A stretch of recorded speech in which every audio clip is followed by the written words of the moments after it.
Iran ने इतने तीखे हमले किए हैं जिससे अमेरिकी सैन्य ठिकानों को भारी नुकसान हुआ है। अब तक 80 करोड़ डॉलर के नुकसान का अनुमान लगाया जा रहा है। अमेरिकी राष्ट्रपति डोनाल्ड ट्रंप ने ट्वीट किया है कि हम सैन्य लक्ष्य के करीब हैं। ईरान से युद्ध जल्द ही समाप्त करना चाहता हूं, लेकिन जमीनी हकीकत इसके उलट नजर आ रही है। ईरान लगातार हमले कर रहा है। अमेरिकी सैन्य शक्तियां हमले को लगातार झेल रही हैं। इजराइल इस युद्ध में अपने आप को ठगा सा महसूस करने लगा है।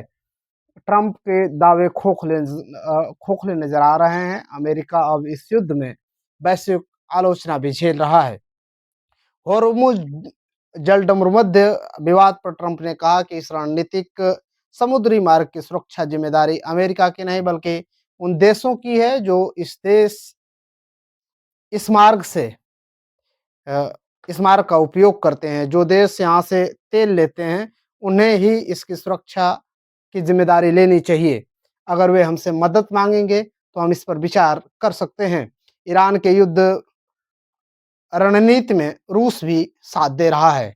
रूस के जानकारी साझा करने से ईरान के जो हमले हैं वह सटीक जा रहे हैं, जिससे Iran, Qatar, Bahrain, Saudi Arabia जैसे देशों में सुविधाओं, इमारतों, एयरपोर्ट और अमेरिकी सैन्य ठिकानों पर सटीक निशाना लगाने में कामयाब अब तक इस युद्ध में हुआ है। ट्रंप ने इस युद्ध से अपना पाँव खींचना तो चाहा, लेकिन अमेरिका की ऐसी कुछ मजबूरियां हैं जिससे वह पाँव पीछे भी खींच नहीं सकता है, क्योंकि इजराइल को उकसा करके ईरान से युद्ध कराने में अमेरिका ने जो बदतमीजी की उसका भुगतान अब अमेरिका और इजराइल दोनों करते हुए नजर आ रहे हैं। आगे अगर हम देखें तो राष्ट्रपति ट्रंप लगातार हर मुद्दे पर फेल नजर आ रहे हैं। क्या ऐसे में होर्मुज जलडमरुमध्य विवाद पर क्या प्रधानमंत्री नरेंद्र मोदी ट्रंप से बात करेंगे या फिर खुद ईरान के प्रतिनिधियों से इस मामले में बातचीत करेंगे?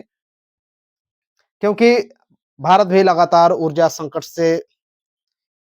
संकट की मार झेल रहा है। लगातार भारत के नागरिक, भारत के लोग गैस और पेट्रोल, डीजल जैसी समस्याओं से जूझते हुए नजर आ रहे हैं। लंबी-लंबी लाइनें गैस एजेंसियों के बाहर लग रही हैं और भारत अभी भी इस दौर में भी, जब भारत के प्रधानमंत्री विश्वगुरु बनने का, विकसित भारत का सपना देख रहा है यह देश, ऐसे में यह देश रसोई गैस की आपूर्ति भी अपने देश में नहीं कर पा रहा है। ऐसे में सवाल है कि यह देश विश्वगुरु कैसे बनेगा?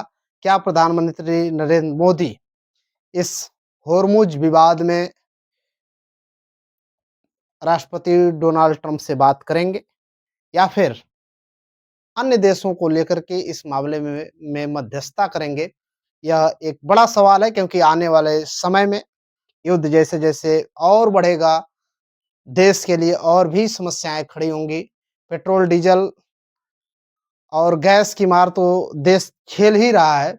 अन्य सामग्री भी जब शॉर्ट होने लगेगी, तब और भी समस्याएँ बढ़ेंगी और ऐसे में कहीं न कहीं प्रधानमंत्री नरेंद्र मोदी को इस देश के जो है कि विदेश मंत्रालय को इस मामले पर संवेदनशील ढंग से एक व्यापक चर्चा करते हुए इस विवाद पर जल्द से जल्द कोई न कोई हल निकालना होगा। अब जाते-जाते आपको एक सवाल छोड़ जाता हूँ, क्या ईरान, अमेरिका और इज़राइल के बीच ये युद्ध एक विश्व युद्ध की तरफ बढ़ रहा है या फिर अब यह जल्द ही सिमट जाएगा? इस पर आपकी राय क्या है?